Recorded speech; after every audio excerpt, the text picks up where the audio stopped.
At a family gathering to hand out the inheritance, my parents shocked me by giving their favorite daughter the entire $5 million and telling me to work harder.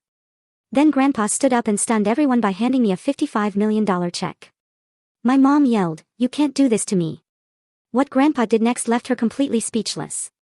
I stood there, my breath hitched in my throat, as the lawyer's words echoed like a death knell in our opulent family library. $5 million, all of it, siphoned off to my younger sister. But before I could even process that gut punch of betrayal, my supposedly bedridden grandfather rose from his wheelchair, his eyes piercing through the charade, and uttered 7 words that froze me to my core. "I know exactly what you've been doing." It was in that moment I realized my entire childhood, my whole life, had been built on an elaborate web of lies. This wasn't just a betrayal, it was a seismic shift that shattered my understanding of family loyalty. I'm Amanda Blake, 32 years old, and this story changed everything. If you've ever felt that sting of a deep family wound, trust me, karma came for them in the most utterly unexpected way. To truly grasp the magnitude of what happened that day in the library, you need to understand the Blakes. We weren't just rich, we were Connecticut old money, the kind of privilege that runs generations deep, fueled by financial security almost nobody questions. My parents, Richard and Diane, ruled our family like benevolent dictators. They never missed a chance to remind us how incredibly fortunate we were to be born into such prosperity.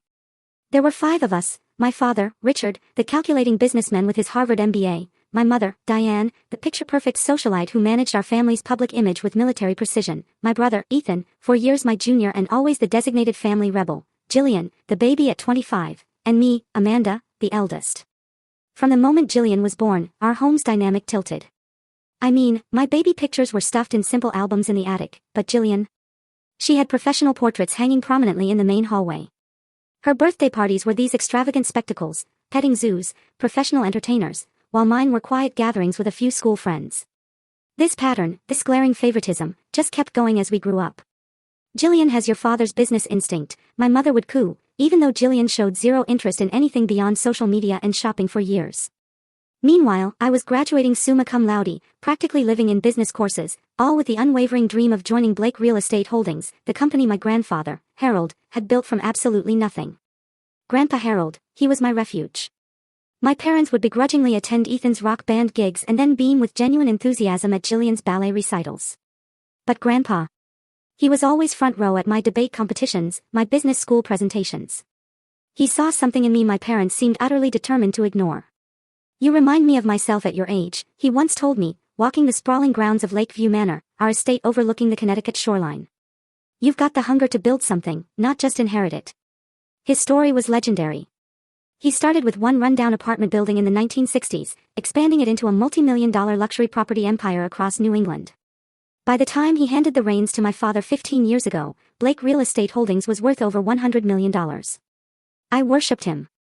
While my father focused on maintaining what was already there, Grandpa Harold was a true visionary. He taught me that wealth wasn't about hoarding, it was about creating value where none existed. The dismissal of my ambitions from my parents only intensified after I graduated from Morton.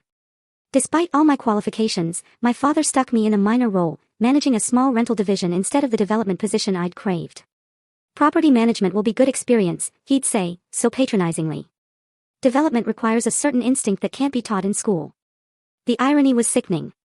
Jillian, who'd barely scraped through business classes at a state university, was instantly handed a vice president title and access to development projects the moment she graduated. The favoritism. It couldn't have been more obvious if it screamed in your face. When I met David in my late 20s, he brought a perspective I hadn't had inside my Blake bubble. He was a dedicated high school English teacher, passionate about literature, and he saw straight through our family's bizarre dynamics. "They're grooming Jillian for something," he observed after our third family dinner. "And they're deliberately sidelining you." I tried to defend my parents at first, making excuses about Jillian needing more support, or maybe they saw something in her I didn't. But deep down, I knew David was right. The question that gnawed at me was, why? Why would my parents so brazenly favor their youngest when I had done everything right? When David proposed, my parents' reaction was tepid at best. My mother begrudgingly arranged a modest engagement dinner at the country club. Nothing, absolutely nothing, like the extravagant affair I knew they would have thrown if Jillian had gotten engaged to some heir from their social circle. "A teacher, really, Amanda?" my mother whispered to my father, thinking I couldn't hear. She could have had her pick of the Ashton boy or the Winthrop heir. But David and I got married anyway. We bought a modest colonial home about 30 minutes from Lakeview Manor. I kept working for the family business, desperate to prove my worth despite the invisible glass ceiling my parents had firmly installed above me. Meanwhile, Jillian flitted from department to department, collecting praise for the most basic accomplishments, while my successes were just expected. Ethan, bless him, wanted nothing to do with real estate. He pursued music with a passion that both irritated and relieved my parents. Irritated because it wasn't their path for him, but relieved because it meant he wasn't competing for control of the family empire. That battle, it seemed, was solely between Jillian and me, and the playing field was anything but level. Through it all, Grandpa Harold remained my champion. He'd invite me to lunch, asking pointed questions about the business, nodding approvingly at my observations. As I entered my 30s, I started to hope that maybe, just maybe, when the time came for the next leadership transition, his influence might tip the scales in my favor, despite my parents' obvious preference for Jillian. I had no idea a far more complex game was being played behind the scenes, one that would soon expose the rotten core at the center of the Blake family fortune. 2 years before everything crumbled, Grandpa Harold started to decline. At first, it was subtle, forgetting names, misplacing his reading glasses, telling the same story twice in an afternoon. He was 84, so nobody was particularly alarmed. Age catches up with all of us, right? But by the following spring, his decline accelerated dramatically. He moved from his wing of Lakeview Manor into a specially outfitted medical suite. A full-time nurse was hired, and family visits became scheduled, not casual drop-ins. Despite my increasingly demanding work schedule, I made sure to visit Grandpa at least twice a week. I'd bring fresh flowers, sit by his bed, and update him on the business. My parents insisted he couldn't follow complex conversations anymore. "He finds comfort in your voice," my mother would say dismissively. "But don't bother him with business matters. Dr. Reynolds says stress could worsen his condition." But there were moments, during those visits, when I could have sworn Grandpa was more lucid than anyone claimed. His eyes would sharpen when I mentioned certain properties or deals. He'd occasionally ask surprisingly specific questions before drifting back into vague pleasantries. I mentioned these moments to my father once. He just waved it away, calling it sundowning, temporary periods of clarity common in dementia patients. As Grandpa's health worsened, I started noticing huge changes in the family business. My father began restructuring departments, shuffling trusted employees to new positions, bringing in outside executives, something the Blakes never did. When I questioned these moves in management meetings, I was told they were preparing for the future and had Grandpa Harold's blessing. Even more concerning were the closed-door meetings between my parents and Lawrence Peterson, the family's longtime attorney. 3 times I arrived at Lakeview Manor to visit Grandpa only to find Peterson leaving my father's study, clutching folders of documents.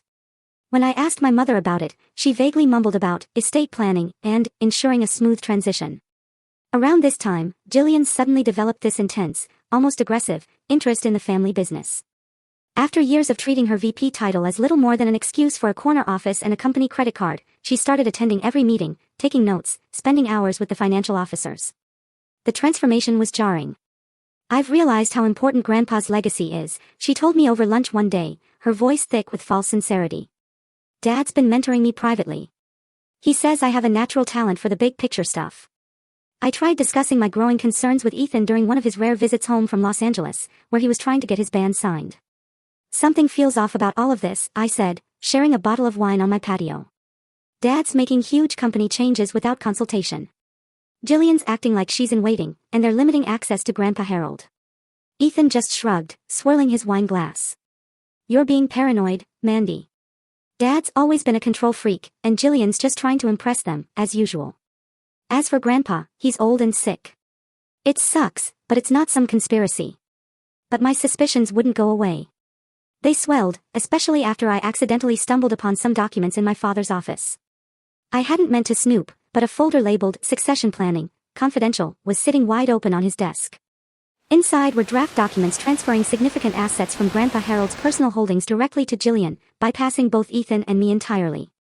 When my father found me looking at them, his face flushed with anger. "Those are private family matters, Amanda," he snapped, snatching the folder from my hands. "Private family matters that apparently don't include me," I shot back, my voice shakier than I intended.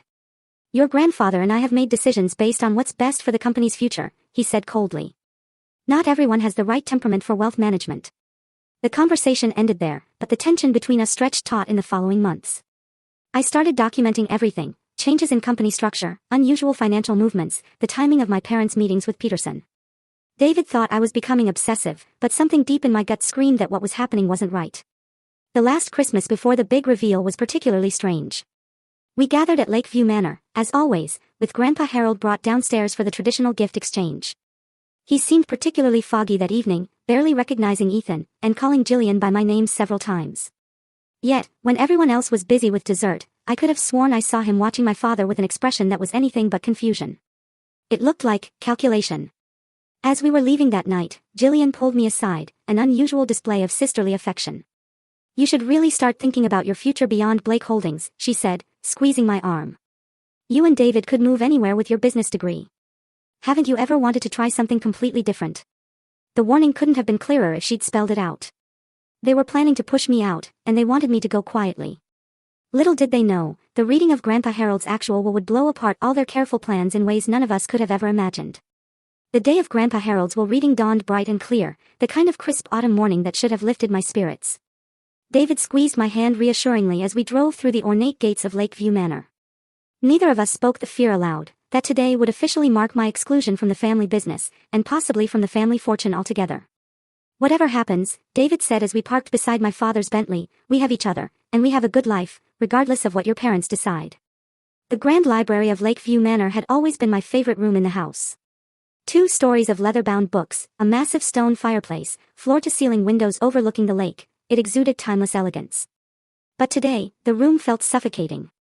My father stood by the fireplace, looking imperial in his tailored charcoal suit. My mother perched on a leather-winged chair, her blonde hair perfectly coiffed, her expression appropriately somber. Jillian sat nearby, dressed in an expensive black dress that seemed calculated to suggest mourning, despite the fact that Grandpa Harold was very much alive, if unwell.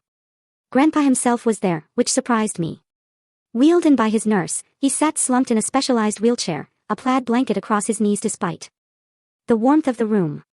His once commanding presence had diminished so drastically that it made my heart ache. He barely seemed to register the significance of the gathering. Ethan arrived last, looking uncomfortable in a suit that didn't quite fit his musician's frame. He gave me a quick hug before taking a seat as far from our parents as the arrangement allowed. Lawrence Peterson cleared his throat, adjusting his wire-rimmed glasses. "Thank you all for gathering today. As you know, Harold has decided, given his health situation, to execute certain aspects of his estate plan now rather than waiting. He believes this will ensure a smoother transition and allow him to see his wishes fulfilled during his lifetime." Peterson began reading through standard legal provisions, executive appointments, tax considerations, charitable bequests to Harold's favorite organizations. I listened intently, waiting for the details that would impact the family business. Regarding Blake Real Estate Holdings, Peterson continued, Harold has already transferred operational control to Richard, as you all know. However, ownership shares were to be distributed upon Harold's passing according to the following percentages: 40% to Richard, 20% to Amanda, 20% to Ethan, and 20% to Jillian. My heart lifted slightly at the word "were." At least Grandpa had initially intended for us to share equally. However, Peterson said, adjusting his glasses again, as part of Harold's revised estate plan, executed 3 months ago when he transferred power of attorney to Richard, a significant distribution has already taken place. Peterson lifted a document from his portfolio. Harold has gifted Jillian Blake $5 million in liquid assets and real estate holdings, including the Westbrook development, the Sheffield apartment complex, and the Newport vacation property. The room began to spin. Those were the exact properties I had been managing for the past 5 years. Properties that were supposed to be divided among all the grandchildren. And the Westbrook development. It wasn't even completed yet. It was the project I had poured my heart into, researching environmental impact, working with local officials, designing a mixed-use community that would provide both luxury and affordable housing. These assets, Peterson continued, have been removed from the estate distribution and are now solely owned by Jillian Blake. That's not possible, I said, my voice sounding distant to my own ears. Those properties were specifically mentioned in Grandpa's original estate plan as being divided among all of us. My father stepped forward, his expression a practiced mix of sympathy and firmness. Amanda, your grandfather and I discussed this at length. The reality is that Jillian has demonstrated exceptional business acumen over the past year. Furthermore, with you and David both having established careers, and Ethan pursuing his music, Jillian simply has greater financial needs at this stage. Greater financial needs? Ethan repeated, incredulously, finally engaging. She lives in a company-paid penthouse and has never worked a day in her life outside the cushy job you gave her. Jillian's face flushed with anger. That's not fair. I've been working closely with Dad on major projects. Just because I don't broadcast every little accomplishment like Amanda doesn't mean I haven't earned this. Earned? I couldn't help but laugh, though there was absolutely no humor in it. Jillian, you couldn't even explain how a cap rate works last year, and suddenly you've earned 5 million in assets. My mother intervened, her voice carrying that sharp, warning tone I'd heard throughout childhood. Amanda, this is exactly the kind of reaction that concerned your grandfather. This competitiveness, this inability to be happy for your sister's success.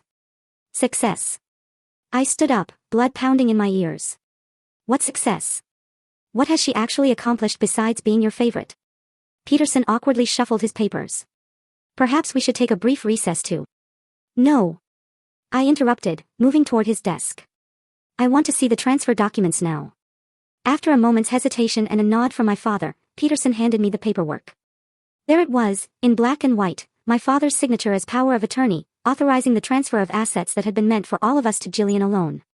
The date on the document coincided perfectly with the period when Grandpa Harold's health had supposedly taken a dramatic turn for the worse.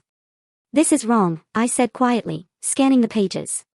Grandpa would never have wanted this. He believed in fairness. People change their minds, Amanda, my father said smoothly, especially when they see who truly values the family legacy versus who might be distracted by outside interests. He glanced meaningfully at David. The injustice of it all crashed down on me. Years of hard work dismissed. My dedication to the company treated as a hobby. Assets I had managed successfully handed to my sister, who'd shown no real interest until recently. It was overwhelming. I felt tears threatening, and I fought them back. I wouldn't give them the satisfaction. And that's when it happened. From his wheelchair in the corner, Grandpa Harold slowly pushed the blanket off his knees. With effort, but surprising steadiness, he rose to his feet. His nurse gasped and moved toward him, but he waved her away with a firm hand. That's enough, he said, his voice stronger and clearer than I had heard it in over a year. The room fell silent, so utterly silent it was deafening. My father's face drained of all color. Dad, you shouldn't be exerting yourself, he said quickly, rushing forward. Let's get you back to your room where you can rest. Grandpa Harold fixed my father with a stare that could have frozen fire. I've been watching you all very carefully. The will you just heard is a fake. The silence that followed was absolute. My mother's hand flew to her pearl necklace, a nervous habit from childhood. Jillian looked like she might faint. My father stood perfectly still, like a predator hoping to avoid detection. Mr. Blake, Peterson began cautiously, I assure you, these are the documents you signed. When I was supposedly suffering from dementia, Grandpa Harold interrupted, his voice gaining strength with each word, when I supposedly couldn't make decisions for myself. Richard, did you really think I wouldn't find out what you've been doing? My father started to speak, but Grandpa Harold raised his hand. Save it. I have proof of everything. The embezzlement, the falsified accounting, the offshore accounts, every last dirty deal you've made behind my back for the past decade. He reached into his jacket pocket and pulled out a small silver thumb drive, holding it up like a trophy. It's all here. And Judge Franklin has another copy in his safe. One phone call from me, and it all goes to the district attorney. My world was collapsing and rebuilding itself simultaneously. Grandpa Harold, my Grandpa Harold, had been testing us all along. And my parents had failed spectacularly. The library erupted into chaos. My mother began sobbing dramatically, while my father attempted to approach Grandpa Harold, only to be stopped by a look so fierce it halted him mid-stride. Jillian sat frozen, her perfectly made-up face a mask of shock. Ethan moved to stand beside me, our shoulders touching in a silent show of solidarity we hadn't shared since childhood. Everyone sit down. Grandpa Harold commanded. And remarkably, everyone obeyed. Even my father, the man who had run our family and business with an iron fist, sank into the nearest chair like a scolded child. I'll start from the beginning, Grandpa said, moving with surprising agility to take the seat at the head of the long library table, his traditional place during family meetings. 14 months ago, I began noticing irregularities in the quarterly financial reports. Properties that should have been generating substantial income were showing minimal returns. Development costs for new projects were inexplicably inflated. Money was moving through our accounts in patterns that made no sense for legitimate business. He looked directly at my father. At first, I thought you were simply making poor decisions. But Thomas Franklin, you remember my old friend who became a judge. He suggested something more concerning might be happening. My father's face had gone from pale to ashen. Judge Franklin had been Grandpa's friend for over 50 years and was known for his expertise in financial crimes. Thomas put me in touch with a forensic accountant and a private investigator, Grandpa continued. What they uncovered was far worse than I imagined. Richard, you've been systematically draining assets from Blake Holdings for at least 8 years. Millions siphoned into shell companies and offshore accounts under various aliases. My mother found her voice, though it shook with emotion. Or calculation. It was impossible to tell which. Harold, you're confused. Richard has grown the company's official value. The annual reports clearly show. The annual reports show what Richard wanted them to show. Grandpa cut her off. The real numbers tell a different story. We should be worth nearly twice what we are on paper. He turned to Peterson, who looked profoundly uncomfortable. Lawrence, I'm disappointed in you. You had to have suspected something wasn't right with those documents I supposedly signed. Peterson swallowed hard. Mr. Blake, I was assured you were having lucid periods when major decisions were made. Given your medical reports. Medical reports that were exaggerated by specialists who mysteriously received large donations to their research foundations from anonymous sources, Grandpa raised an eyebrow. Those medical reports.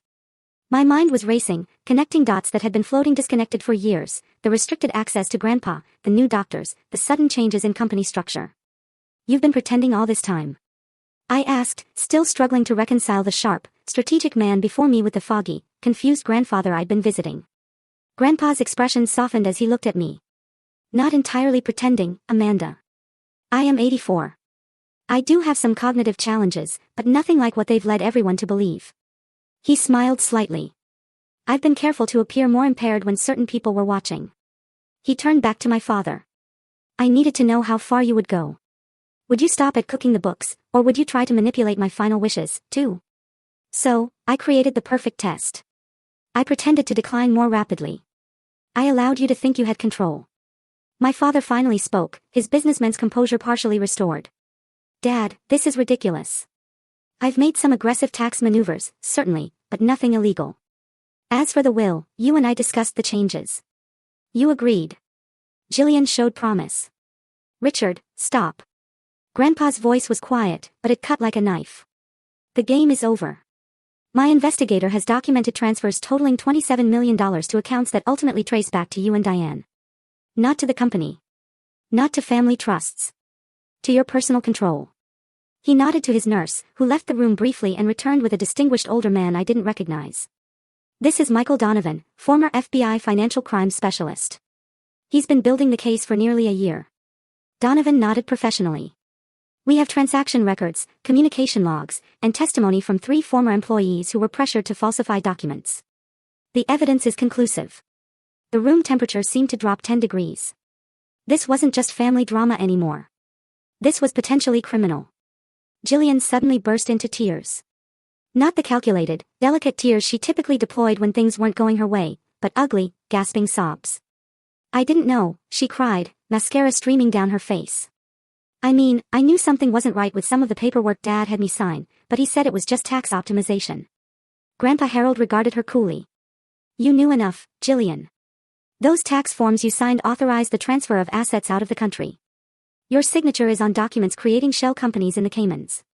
She was just doing what I told her. My father interjected sharply. Leave her out of this, like you left Amanda out.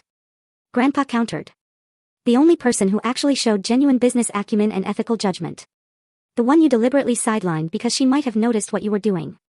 Hearing this validation from Grandpa, confirmation that I hadn't imagined the years of being overlooked and undermined, released something tight in my chest.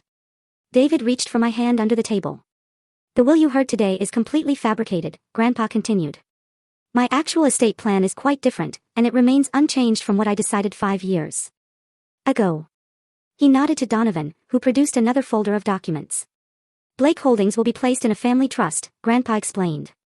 Amanda will serve as primary trustee, with Ethan as secondary trustee. Operational decisions will require approval from both trustees. Richard and Diane, you are removed from all leadership positions, effective immediately. My parents stared in stunned silence. My father's calculating mind was visibly racing, looking for an angle, an escape route. You can't do this, he finally said. You legally transferred power of attorney to me. These new documents won't stand up in court. Power of attorney obtained through fraud and misrepresentation of my mental capacity, Grandpa smiled thinly. Judge Franklin has already reviewed the evidence. The medical assessment I underwent last week, without your knowledge, confirms I am fully competent to make these decisions. He turned to me and Ethan. There's one more thing you should know. And it may be the hardest truth of all. He took a deep breath. Richard is not my biological son. When my grandfather dropped this bombshell, my entire understanding of our family history, everything I thought I knew, shattered. It was like a piece of a puzzle I never knew was missing suddenly clicked into place, changing the whole picture. This revelation fundamentally shifted how I viewed our family legacy, explaining decades of hidden resentment and cold deception. The silence that followed Grandpa Harold's announcement was deafening, thick with unspoken truths. My father sat completely still, his face unreadable. My mother looked away, studying her manicured nails as if they held the secrets of the universe. "What are you talking about?" Ethan finally asked, his voice unusually quiet, almost a whisper. Grandpa Harold's expression held decades of contained pain. "Your grandmother, Eleanor, and I had been married for 3 years without conceiving a child. We were going through testing to determine the cause when she suddenly announced she was pregnant. I was overjoyed, never questioning the timing." He paused, his gaze distant with memory. "It was only after Eleanor died of cancer, when Richard was 17, that I found her journals. She had had a brief affair with my business partner, Charles Whitmore. Richard was the result." My father's jaw tightened, but he remained silent. "I made the decision to keep this knowledge to myself," Grandpa continued. "Richard had already lost his mother. I couldn't bear to tell him I wasn't his biological father, especially since I had raised him and loved him as my own from the moment he was born." "If you loved him so much," my mother interjected sharply, "why reveal this painful secret now, in front of everyone?" Grandpa's eyes hardened. "Because Richard has used preserving the Blake family legacy as justification for every manipulative, underhanded action he's taken. He's wielded the Blake name like a weapon against his own children, favoring one over the others based on who he could more easily control." He looked directly at my father. "But the truth is, you've never understood what the Blake legacy truly means, because you've never had to build anything yourself." My father finally spoke, his voice deadly calm, his businessman's composure partially restored. "So, this is your revenge?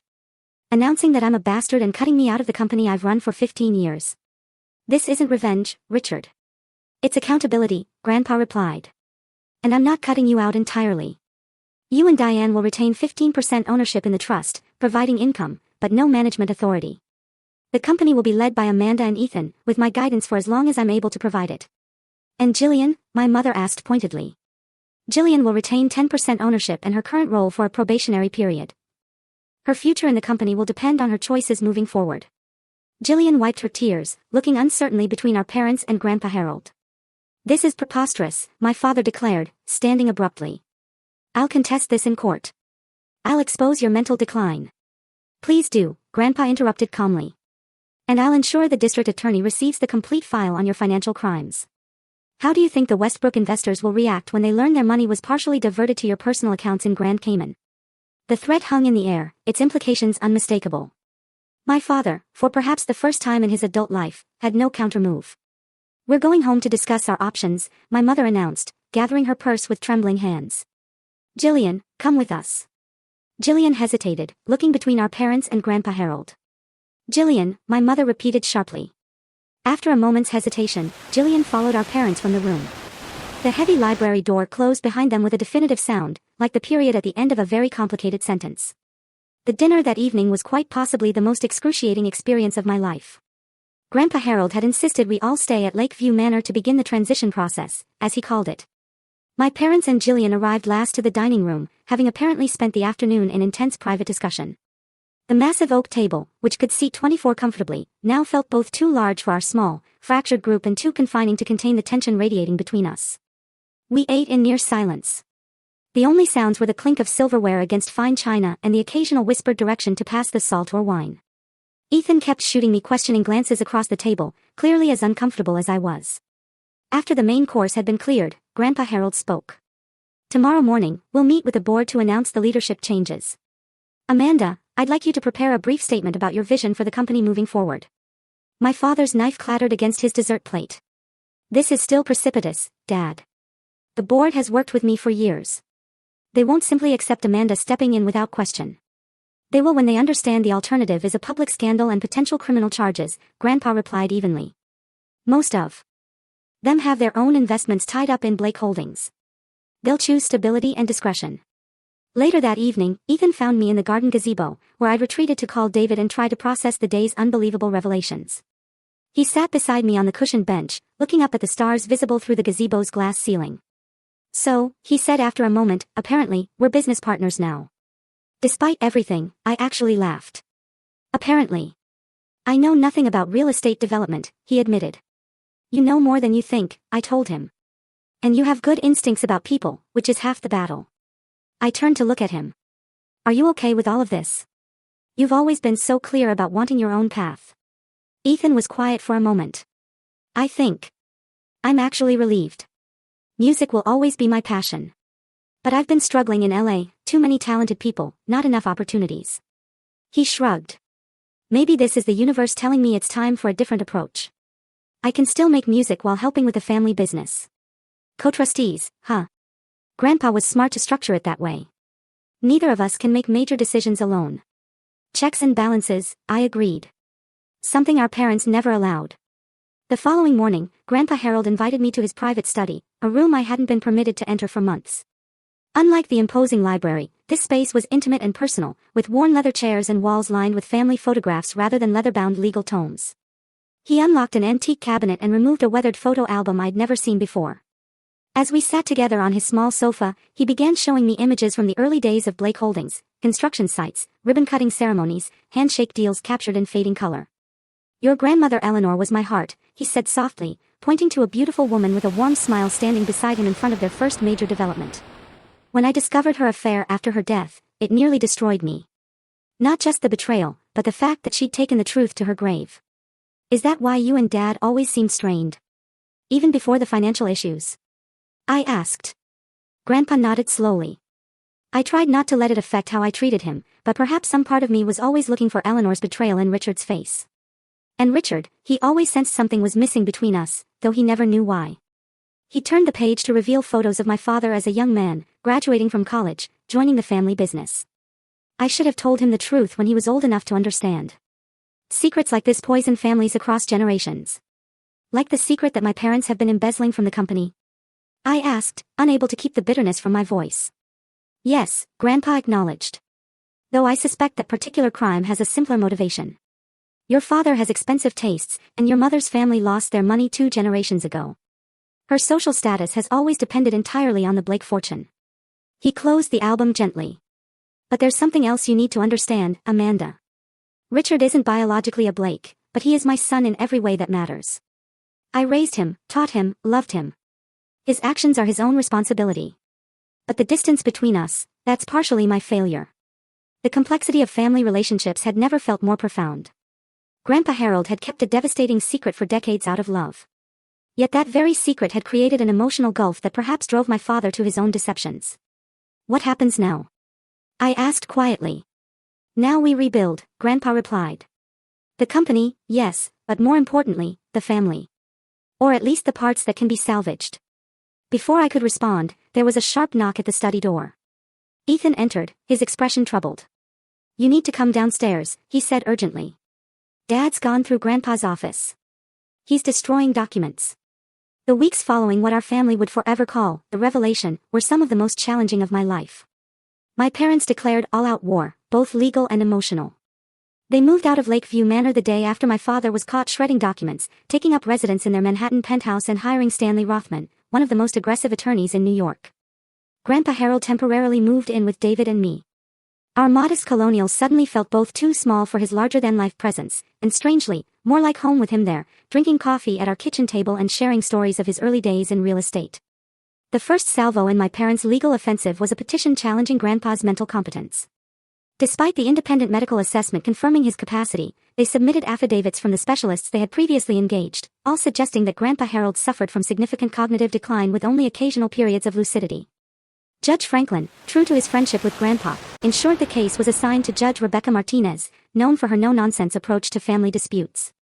She ordered a comprehensive evaluation by a court-appointed geriatric psychiatrist, who ultimately confirmed what we already knew. Grandpa Harold had some age-related memory issues, but was fundamentally sound in his decision-making capacity.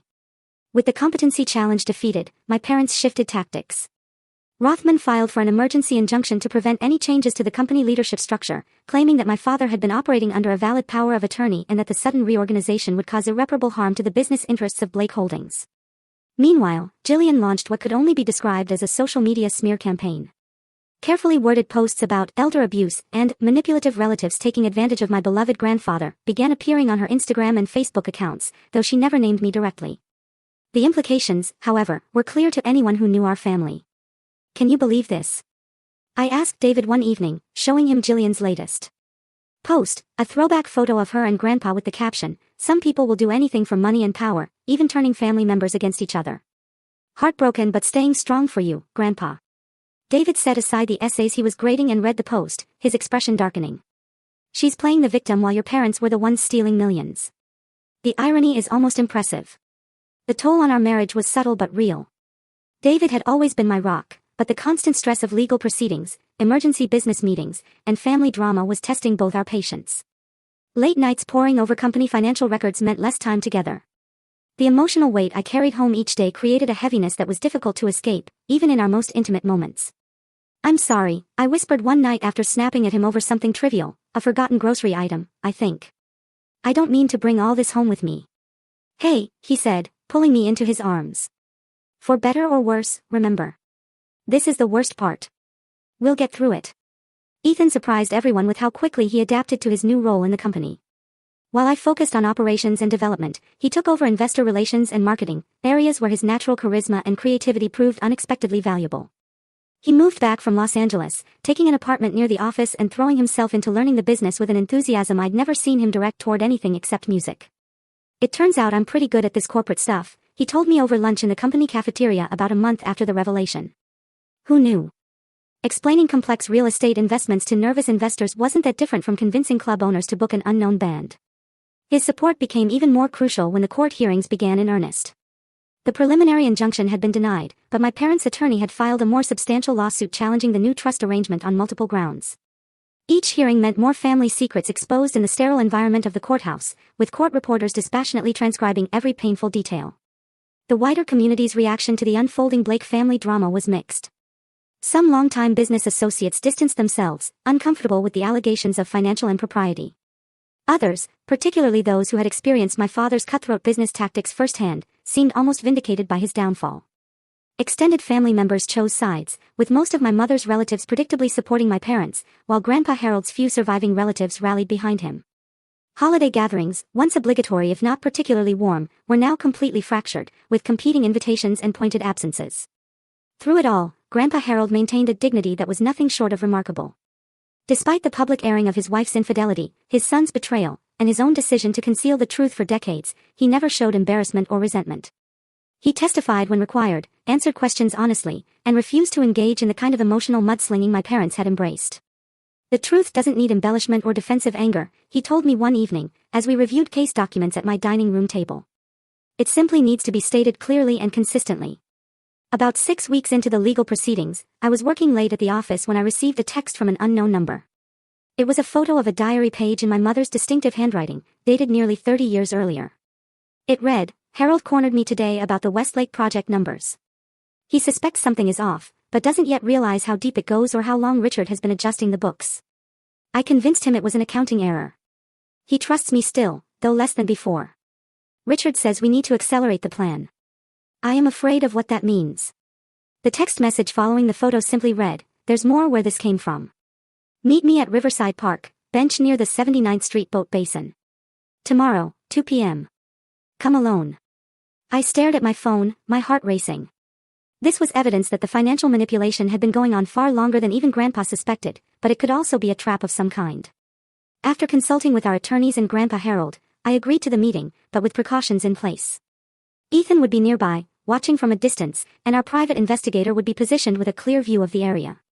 The next day, wrapped in a wool coat against a November chill, I sat on the designated bench overlooking the Hudson River. At exactly 2 p.m., a figure in a hooded jacket approached and sat beside me. When they lowered the hood, I was shocked to see my mother's personal assistant, Greta, a woman who had worked for our family for over 20 years. "I don't have much time," she said, her German accent more pronounced than usual, suggesting stress. "Your mother would fire me immediately if she knew I was here. Why are you doing this?" I asked. Greta looked out at the water, her profile sharp against the gray sky. "I have respected your Grandpa Harold for many years. What your parents are doing, it's not right. I've watched, said nothing, for too long." She handed me a small package wrapped in plain brown paper. "Your mother's diaries. 3 of them, spanning 25 years. She thinks they're locked in her personal safe, but I've had copies of her keys for emergencies." She stood abruptly. "I was never here. You never saw me. Before I could even thank her, she was walking briskly away, disappearing among the other park visitors. The diaries proved to be explosive. My mother had meticulously documented years of financial manipulation, starting small, but growing increasingly brazen as my father gained more control of the company. There were references to offshore accounts, falsified projections, and even instances of outright fraud and dealing with investors. More painful were the casual references to me and my siblings. Ethan was dismissed as hopeless for business purposes. I was described as too principled for her own good, just like Harold. And Jillian was characterized as perfectly malleable. She'll sign whatever Richard puts in front of her as long as she gets her allowance and attention. When our attorneys presented the diaries in court, the judge ordered forensic authentication. Once verified as genuine, they effectively demolished my parents' case. The evidence of long-term, deliberate financial crimes was overwhelming. Yet, even as we appeared to be winning the legal battle, a more disturbing reality emerged. Working with forensic accountants, we discovered that over $2 million was simply gone. Transferred through so many shells and fronts that tracing it became nearly impossible. The money had effectively vanished into the complex web of international banking. After one particularly grueling day of financial investigation, I returned home to find David waiting with a good bottle of wine and takeout from our favorite Italian restaurant. "You need a break," he said firmly, taking my briefcase and setting it aside. "Just one evening without Blake family drama." We were halfway through dinner when my phone rang. Seeing Ethan's number, I picked it up, expecting another update. "Mandy," Ethan's voice was tight. "Dad wants to meet. Just the two of us. He said he wants to explain everything." I paused. "I think I should go. Maybe he's finally ready to explain himself. Or maybe he's trying to divide us," I countered. "That's always been their strategy. Play us against each other." "I know, but," Ethan sighed. "He's still our father, Mandy. Biological or not. Don't you want to understand why he did all this?" The question hit me harder than I expected. Did I want to understand? Part of me wanted only justice, consequences, closure.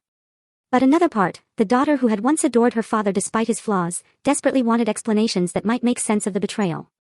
"If you go," I said finally, "I'm coming with you." The meeting never happened. The next morning, we received word that my father had boarded a private jet bound for a country with no extradition treaty with the United States. My mother claimed ignorance of his plans when questioned by authorities, though few believed her. The official investigation into Blake Holdings' finances was now moving from civil to criminal territory, with the FBI taking a direct interest in the case. In the midst of this chaos, a small miracle occurred. Amid a routine doctor's appointment, I discovered I was 8 weeks pregnant. David and I had been trying for nearly a year, and the timing seemed both terrible and perfect. New life emerging from the ashes of family destruction. When I told Grandpa Harold the news, his eyes filled with tears, the first I'd seen since the whole ordeal began. "Life goes on," he said simply, placing his weathered hand over mine. "That's the beauty of it." 1 year after the day Grandpa Harold stood up in the library and changed everything, we gathered again at Lakeview Manor. Not for a will reading or a legal proceeding, but for a different kind of family meeting. The grand house felt different now. We'd removed some of the more ostentatious artwork my mother had favored and opened up rooms that had long been closed off, letting light into spaces that had been shadowed for years. My father remained abroad, reportedly living in a villa in a country known for harboring wealthy fugitives. The FBI had frozen many of his known assets, but we all suspected he had planned his escape carefully, with resources hidden where they couldn't be easily traced. My mother had negotiated a settlement with prosecutors, agreeing to cooperate in exchange for avoiding jail time. She now lived in a modest apartment in Boston, all pretense of social prominence abandoned. The most surprising transformation had been Jillian's. After initially siding with our parents, she had experienced what appeared to be a genuine crisis of conscience. When federal investigators showed her the actual documents she had signed, papers that implicated her in potential felonies, the reality of her situation finally penetrated the protective bubble our parents had created around her. "I didn't understand what I was doing," she told me tearfully during a difficult conversation 6 months earlier. "Dad always said it was just aggressive tax planning, that everyone in our position did the same things." "You're 30 years old, Jillian," I had responded, not unkindly but firmly. "At some point, you have to take responsibility for your own choices." That conversation had marked the beginning of a tentative reconciliation. Jillian had entered therapy, moved out of the luxury apartment our parents had provided, and taken a legitimate position in the company's charitable foundation, work that seemed to genuinely engage her talents and interests. Now, as we sat around the dining table, Grandpa Harold at the head with Ethan, Jillian, David, and me arranged around him, there was a sense of cautious optimism that would have been unimaginable a year earlier. My son, Jacob, just 3 months old, slept peacefully in a bassinet beside my chair, his presence a constant reminder of life's continuity despite upheaval. "I've asked you all here because I've made a decision about Lakeview Manor," Grandpa Harold announced once we had finished our meal. "I'm selling it." The statement, delivered without preamble, stunned us all into silence. "But this is the family home," Jillian protested. "It's been in the Blake family for 3 generations." "Exactly," Grandpa nodded. "And it carries the weight of 3 generations of secrets, lies, and unhappiness. This house shaped all of us, and not always for the better." He looked around the table, his gaze lingering on each of us. "The Blake legacy isn't this house, or even the company. It's what we build together moving forward. And I think we need fresh ground to build on." Over dessert, he unveiled architectural plans for 3 adjacent properties on a beautiful piece of land overlooking the same lake, but from the opposite shore. 3 homes, one for Grandpa Harold, one for David and me and our growing family, and one for Ethan, who had recently become engaged to a brilliant environmental lawyer he'd met through the company's sustainable development initiatives. "What about me?" Jillian asked quietly, when she noticed there were only 3 homes planned. Grandpa Harold regarded her thoughtfully. "That depends on you, Jillian. Your probationary period with the foundation ends next month. The reports I've received suggest you found your calling there. If you choose to stay with the family and continue your current path, we'll build a 4th home. Or perhaps you prefer your own space elsewhere. The choice is yours." Jillian nodded slowly, tears welling in her eyes. "I'd like to stay close to Jacob," she whispered. "I want to be a real aunt to him. Not the kind of aunt our mother was to our cousins, sending expensive gifts, but never really present." The business had stabilized under our joint leadership. Blake Holdings had weathered the scandal with remarkably little permanent damage, largely due to our transparency with investors and partners about what had happened and the changes we had implemented to prevent similar issues in the future. We had downsized some operations, sold off properties that held painful associations, and refocused on the kind of community-oriented development that had been Grandpa Harold's original passion. Ethan had found unexpected fulfillment in his business role, though he still played music on weekends at a local jazz club. David had continued teaching, but had reduced his schedule to be more present for Jacob and to support me through the ongoing transitions. And I had discovered strengths I never knew I possessed, an ability to make difficult decisions, to lead through crisis, to rebuild what had been broken. Later that evening, as we stood on the terrace overlooking the lake, Grandpa Harold and I watched the sunset paint the water in shades of golden crimson. "Do you regret it?" I asked him. "Revealing everything? It would have been easier to let it go, to preserve the family image." He considered the question, his weathered hands resting on the stone balustrade. "Easier in the short term, perhaps, but secrets don't disappear. They metastasize. Your father's dishonesty grew from the soil of my own deception about his parentage. Your mother's manipulations flourished in the shadows we all agreed not to illuminate." He shook his head. "No, Amanda. Truth is always worth the pain it causes."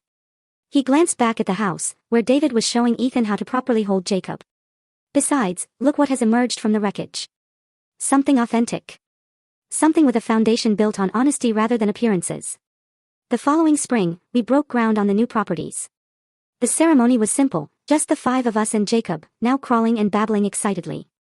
Jillian had truly earned her place in the family circle, her work with the foundation showed genuine promise, and her relationship with Ethan and me was finally real. Grandpa Harold insisted we each turn a shovel full of earth, including Jacob, whose tiny hands I guided around the handle of a miniature shovel. "New foundations," Grandpa said, watching his great-grandson with evident joy. "That's what matters in the end." As I look back on the incredible journey our family has taken from betrayal to redemption, I often wonder about your experiences with family justice.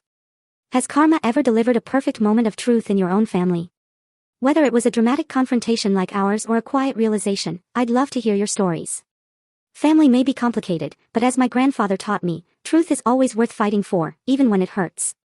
Thank you for listening to my journey. Your support means everything as I continue building my new legacy, based on honesty rather than appearances. Take care.